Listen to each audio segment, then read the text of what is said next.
Very good morning to everyone. Let us discuss about the subject industrial management, and in this let us discuss about the topic sole proprietorship.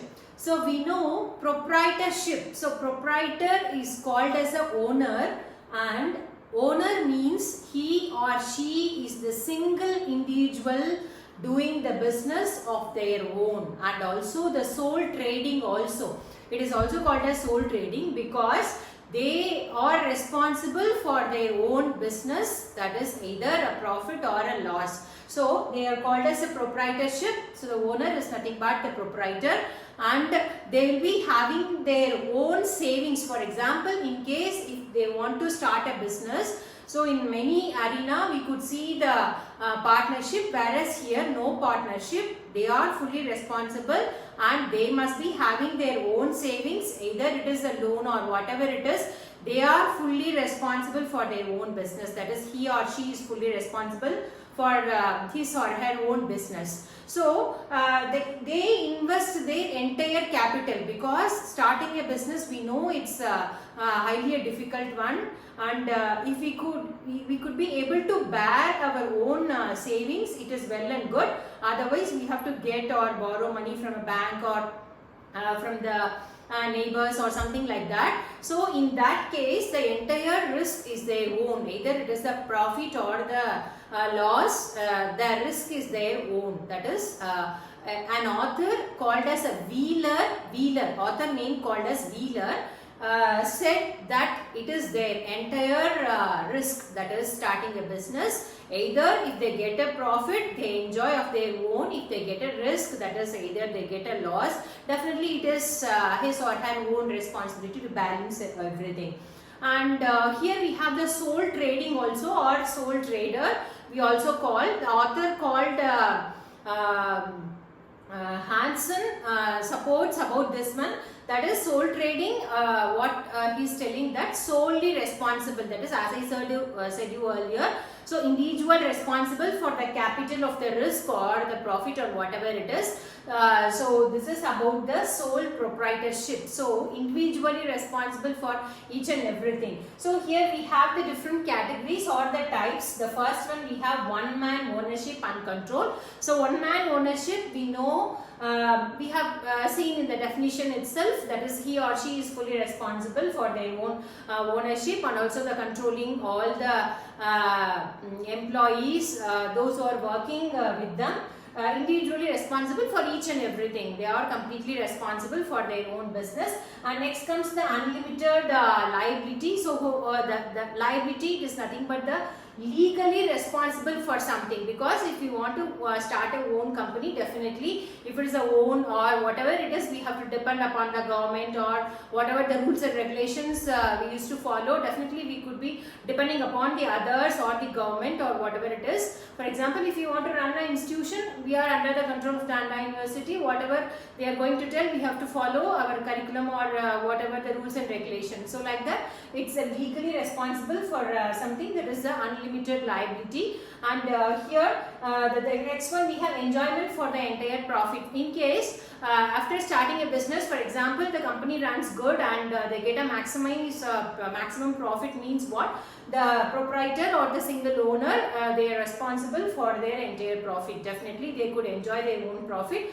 It is not necessary to share with others for the profits. And next comes no separate legal entity. So here entity is nothing but the independent existence, because we have seen in the proprietorship itself is a single owner. They are responsible for their own business, either it is a profit or loss or risk or whatever it is.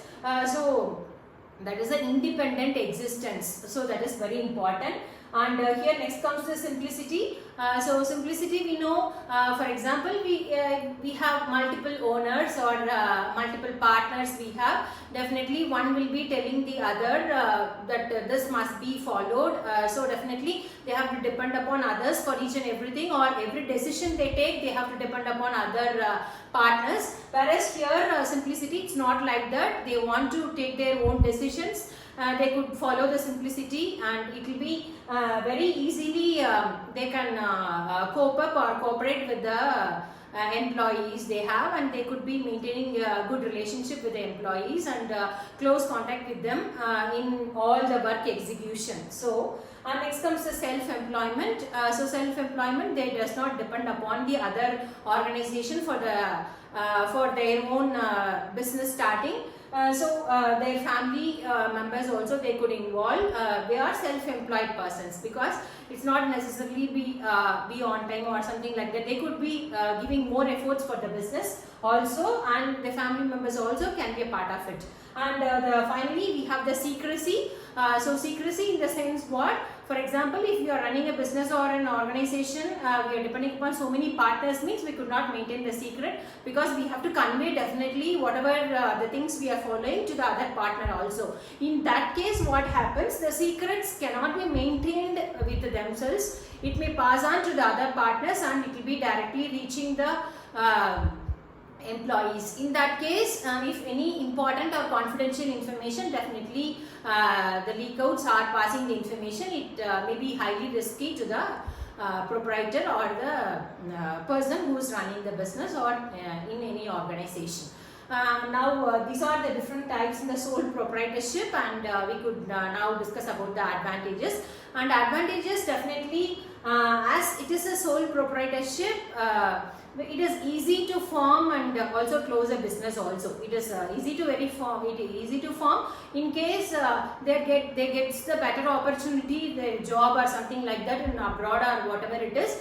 For closing the business also, it is very easy. And next comes very good decision making you can take. As I told you earlier, you could not be able to depend upon the others or the other partners for decision making or for small things or whatever it is. And next comes fully control. Either it is a business is full of profit, you can take the full control, or either full of, in the other sense, full of risk or full of loss also, you are totally responsible. And also once they get into the business, they are promoting the good self-employment. They are self-employed, and for example, if they want to expand their business also, they could be easily expanding, and want to reduce the business also for some of the better reasons, they could easily reduce the business. And also very easy for the consumers to access, and also they could be maintaining a healthier relationship with the employees. I hope all of you understood this sole proprietorship. Thank you very much.